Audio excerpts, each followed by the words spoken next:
여전히 계속 말씀드립니다. 여러분 마음속에, 여러분 머릿속에 어떤 프레임을 만들기 위해서요. 첫 시간은 항상 이렇게 말씀드립니다.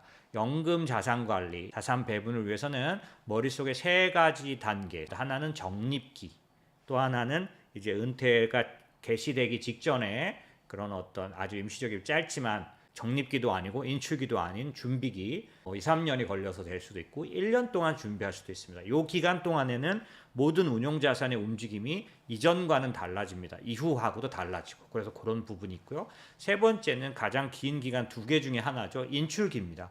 어찌 보면 20년, 30년, 40년이 될 수도 있는 연금 인출기, 그 다음에 은퇴 설계의 실현기가 되겠죠. 자, 이렇게 나누는 이유는 세 개가 다 자산 배분이 다르기 때문이고요. 세 개가 다 운용을 다르게 해야 효과적이기 때문입니다. 오늘 제가 말씀드리려는 그 두 기간 동안에 영향을 끼치는 가장 큰 팩트 한 가지입니다. 뭐냐면 자기 자신의 어떤 멘탈, 그러니까 자기 자신의 마음, 그다음에 자기 자신의 만족도, 자기 자신의 어떤 판단, 이건데요.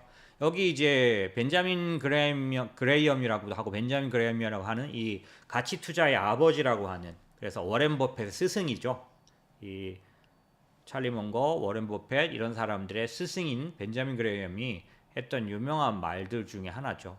투자자에게 있어서 가장 큰 적은, 큰 문제는, 가장 큰 문제이면서 최악의 적은 자기 자신의 가능성이 가장 높다. 비유를 갖고 온 건데 아주 여러분에게 와닿는 것이길 바랍니다. 2024년 행복 보고서라는 게 있습니다. 입소스라는 데서 조사해서 결과 발표를 하는데요. 아마도 이제 최근에 나왔는 것 같습니다. 자, 이 세계 행복 보고서는 좀 독특합니다. 지나간 3년 동안의 그 행복을 평가합니다. 단순하게 지금 시점에 기분 좋아요? 이렇게 물어보는 게 아니라 지나간 3년을 이제 평가해서 그걸 행복으로 환산합니다.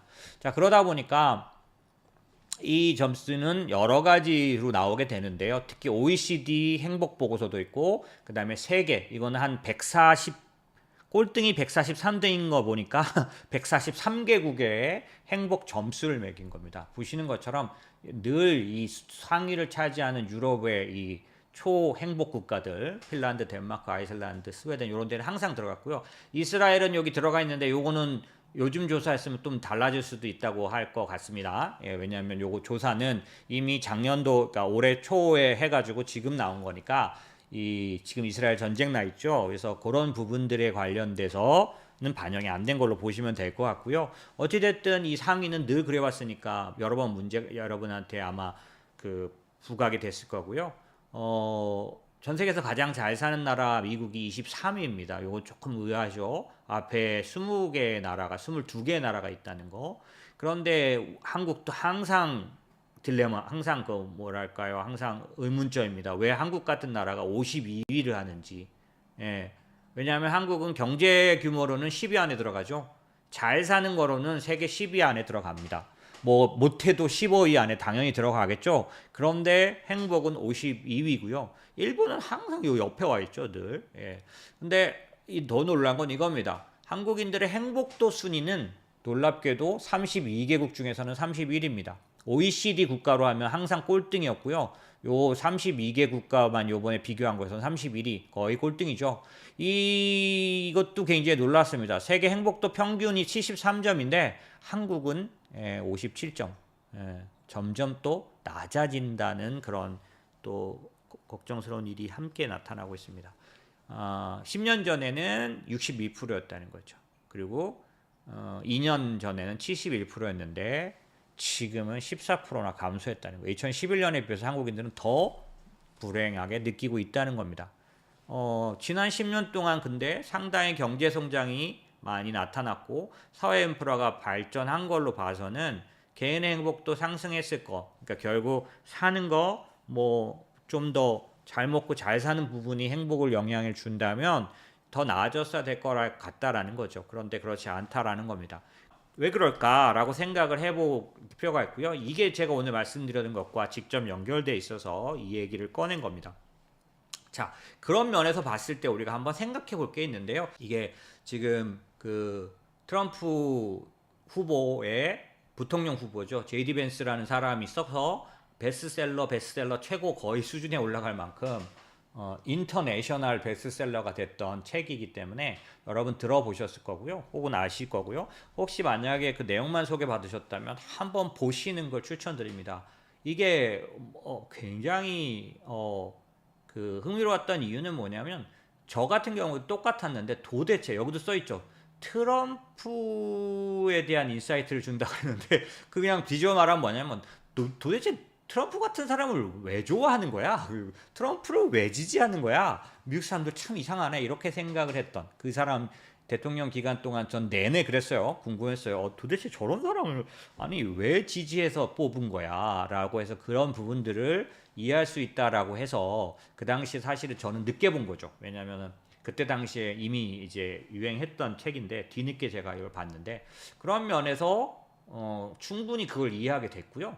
두 번째는 뭐냐면 재밌습니다. 예, 이야기꾼인 것 같아요. 이 제이디 벤스라는 사람이 힐빌리의 노래는 이 힐빌리라는 사람들이 미국의 이제 어떤 사람들이냐면 지금 보이시는 이 에팔레치아 산맥 이렇게 그 펜실베니아부터 쭉 엘라바마 미시시피까지 이렇게 쭉 이어져 있는 이 에팔레치안 그 산맥에 탄광촌에 몰려들었던 사람들을 힐빌리라고 부르기 시작했기 때문에 보시면 공교롭게도 다 스윙 스테이트들이죠. 그러니까 무슨 말이냐면 승패가 걸려 있는 중요한 펜실베니아라든지 뭐 아시죠? 여기 보시면 뭐 노스캐롤라이나 그다음에 조지아 뭐 이런 거 전부 다 그리고 여기 다 그런 것들이 또 뭐 7개 그건 아니어도 다 이렇게 아주 중요한 그런 격전지인 이유가 뭐냐면 여기는 진짜 그런 부분들이 많은 변화를 가져왔는데 어쨌든 여기에 거주했던 탄광촌에 거주했고 나중에는 이제 공장이 막 들어오면서 러스트벨트가 되기 전에 이전에 그런 자동차 산업의 한 미국 제조업의 부흥을 그대로 눈 확인할 수 있었던 그런 사람들이라고 볼 수 있고요. 이 사람들이 탄광촌 사람들이었는데 이 사람들이 이제 자동차 산업에 종사하는 사람으로 빠르게 대응한 사람이 있고 아닌 사람이 있고 여기 그 제이디 벤스의 할보라고 하는 사람들 할아버지 할머니는 이 사람들 중에서 그래도 빠르게 공업화 그 다음에 도시화에 합류한 사람들이었던 거죠. 그런데 그 사람들이 어느 순간에 말 그대로 러스트벨트라고 말하는 그런 미국의 그 아주 몰락한 중산층으로 변해버린 그런 상태에서 이 제이디 벤스는 할머니 할아버지 이 사람을 책에서 할보라고 부르는데 뭐 그런 어떤 그들이 왜 맨날 이제 이렇게 옛날 좋은 시절 얘기만 하고 사는지 그런 것들이 책에 쭉 나와요. 이 사람들은 이 집안 이 에팔레치안의 이 힐빌리들은 기본적으로 대부분 많은 사람들이 이제 영국에서 이제 이주온 청교도들이어서 독실한 기독교인 부분들도 상당히 많이 있지만 기본적으로 이 제이디 벤스의 할아버지 할머니도 스코틀랜드 아일리시예요. 그러니까 그런 그 고집스러운 그런 것들을 갖고 이 땅에 들어와서 어떤 식으로든지 간에 생존하면서 상당 부분 아메리칸 드림을 어느 정도까지는 경험했던 사람들이 어떤 이유에 의해서 급격하게 몰락하는 공업 도시에 그런 그 어려움들을 다 적나라하게 갖고 있기 때문에 스윙 스테이트가 된 이유도 이들이 어떤 자기들의 그런 그 가난한 백인 특히 이제 여기서는 그 교육 문제가 제일 많이 나옵니다. 힐빌리에서는. 그래서 이 교육을 전체 미국에서 가장 가난한 사람들이 사는 곳이라고 보통 그렇게 평가되고요. 그 다음에 가장 대학을 졸업하지 않은 사람들이 제일 많이 거주하는. 다음에 좀 이렇게 그렇지만 마약으로 가장 물들은 그런 곳으로 이제 평가받는 그런 곳에서 살았던. 그래서 어머니도 중독자. 뭐 이런 그리고 뭐 아버지 뭐 이렇게 얘기들이 쫙 나오는데 뭐 제가 나쁘게 그런 건 아니고 재밌습니다. 그런데 좀 미국을 이해할 수 있고 트럼프에 열광하는 그 사람들에 대해서 조금 더 알 수 있게 됐던 뭐 충분히 공감까지는 아니어도 그랬는데 그런 내용들이 왜 지금 오늘 내용하고 연결이 되냐면 이 사람들이 계속해서 그 뭐랄까 주변을 바라보면서 자기를 불행하게 이제 느끼는 그런 부분들이 심하고 이들이 이제 하나같이 50년대, 미국의 60년대 이전에 그 중산층이 아메리칸 드림으로 올라올 수 있었던 그 시기를 그리워하면서 지금은 마약에 쩔어 있고 뭐 이런 그런 것들이 굉장히 많이 나타납니다.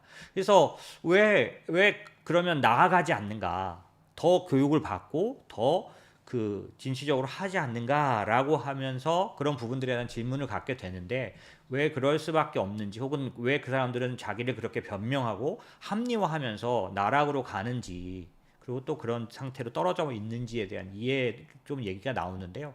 그 부분에서 오늘 말씀드렸던 이 행복에 관련된 이 얘기를 좀 드리려고 하는 거고 한국이 이렇게 그 아까 이 미국의 힐빌리들이라든지 아니면 그 중동이나 아프리카의 그 분쟁 국가에 있는 것도 아닌데 전 세계 10위권 안에 있는 경제 규모의 한국이 왜 이렇게 불행하게 느끼는지에 대한 부분도 사실 불행해 실제로 너무나 어려운 문제를 경험하기보다는 자기가 그렇게 느끼는 부분이 조금 있는데 이들도 그런 것들이 있었고요. 그래서 제가 이 내용은 제가 설명하는 것보다 읽는 게 나을 것 같아서 그냥 문장을 넣었어요. 이게 뭐냐면 객관적 부라는 것은 존재하지 않는다는 거예요. 그게 뭐냐면 나 자신, 그러니까 얼마를 갖고 있으면 부자야 이거는 존재하지 않는다는 겁니다. 모든 것은 상대적이라는 거예요.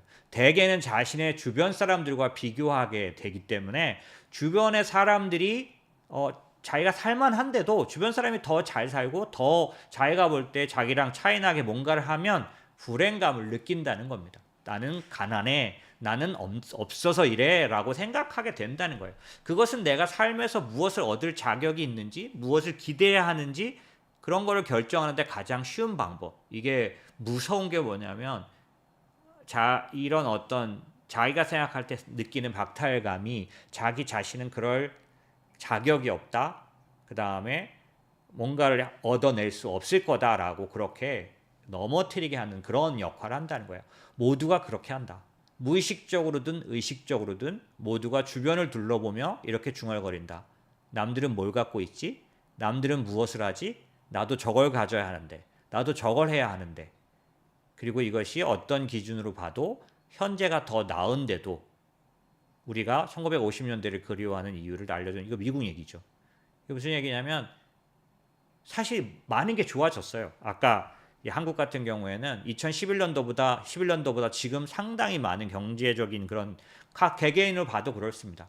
뭐 저 같은 경우는 약간 이제 80년대 학번이고 그 다음에 90년대 초에 대학을 졸업했고 막 이러다 보니까 88년도 올림픽 이후에 한국이 어떻게 변해갔는지 그런 모습을 그냥 다 확인할 수 있었던 물론 아버님 세대보다는 그렇지 않지만 제 세대만으로도 한국이 달라진 모습을 너무나 눈으로 분명하게 봤던 그런 세대인데 그런 모습에서 봤을 때 정말 많은 게 달라졌어요. 정말 잘 살게 됐고 정말 그런 어떤 경제 규모나 이런 게 비교할 수가 없죠. 저희 아버님만 해도 돈 벌러 월남에 참전을 했었으니까.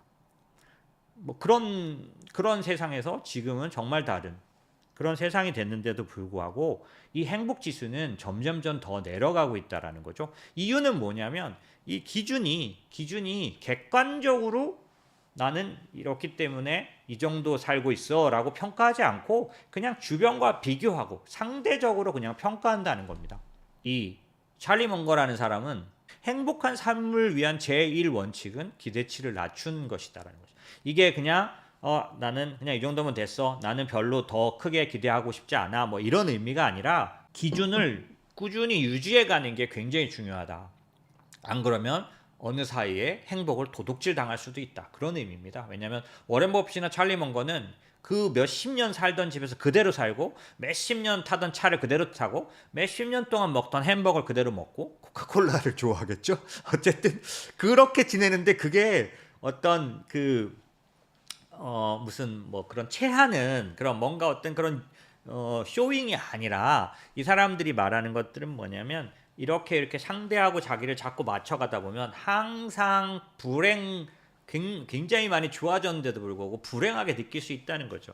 그래서 이런 사례를 들 때 무슨 얘기를 제일 많이 드냐면 천만장자가 됐는데도 불구하고 하루 12시간, 13시간씩 일하면서 계속해서 나는 더 벌어야 돼 라고 하는 사람을 예를 막 드는데 타당한 예죠. 예. 왜냐하면 그 사람의 기대치는 자기 주변에 있는 천만장자 이상 뭐 2천만 장자, 3천만 장자들이죠. 우리가 볼 때 1,000만 장자는 비교 뭐 그 정도면 그 행복하고도 남고 또 충분히 누리고도 남는데 지금도 열 몇 시간씩 일하죠. 그죠?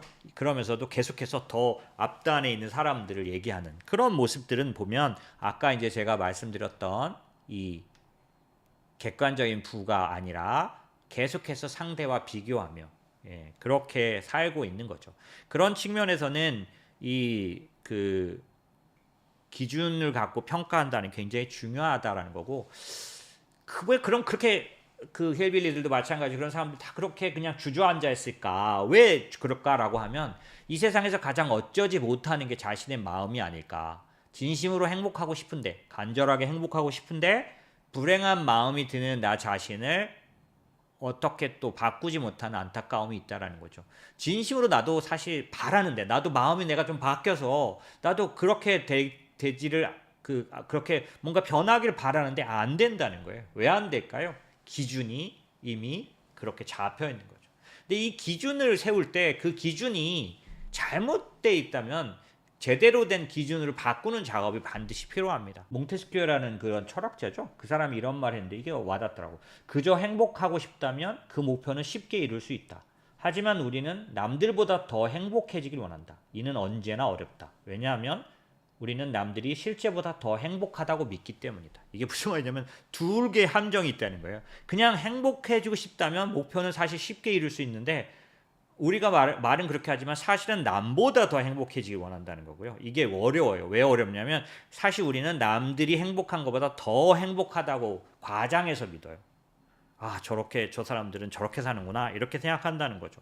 그래서 이 아까 제가 말드렸던 이 내용 중에 세상을 움직이는 것은 탐욕이 아니라 시기심이라고 찰리 몽거는 말했죠. 굉장히 와닿는 말입니다. 탐욕은 뭐냐면 뭔가를 원하는 열정이고 욕구인데 아까 행복해지고 싶다 이렇게 산다면 세상이 그것 때문에 움직인다면 좀 난데 그게 아니라 남들보다 행복해지고 싶다라고 해서 항상 비교해서 우위를 그러니까 내가 생각했던 것보다 더 좋은 거를 추구하는 기대했던 것보다 높아야만 만족하는 그런 식의 사고방식이 우리를 늘 덜 행복하게 만든다는 거죠. 그래서 세상을 움직이는 건 탐욕이 아니라 시기심. 나도 저 사람처럼 나도 저거 이상 이렇게 하는 걸로 인해서 우리가 살다 보니 막 에너지는 높은데 한국 사람들의 그런 활동 에너지는 높은데 행복감은 낮아요. 에너지는 왜 나올까요? 저 사람보다 더 나는 더 이런 게 있는데 그래서 막 에너지는 있는데 그렇게 하다 보니 이 찰리 몽거나 워렌 버핏의 말처럼 기대치 관리에서 실패하면서 행복을 느끼지 못하고 죽게 되는 일들이 있는 거죠. 그래서 이런 얘기가 있는 거죠. 두 가지를 명심해야 한다. 하나는 부와 행복은 두 가지 요소로 이루어진 등식이다. 두 가지란 뭐냐면 가진 것과 기대하는 것. 이거에 대한 등식이라는 거예요.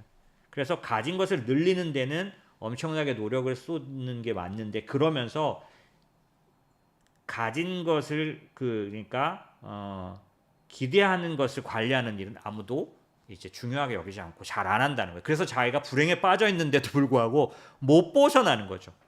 못 벗어나요. 이 그냥 아까 제가 읽었던 내용처럼 원하는데 나도 마음이 바뀌었으면 좋겠는데 안 바뀐다는 거예요. 왜? 기대치 관리하는 일의 중요성을 못 깨닫고 있다는 거죠. 이게 너무 어려운 얘기, 복잡한 얘기 같지만 이 투자에서 굉장히 중요합니다.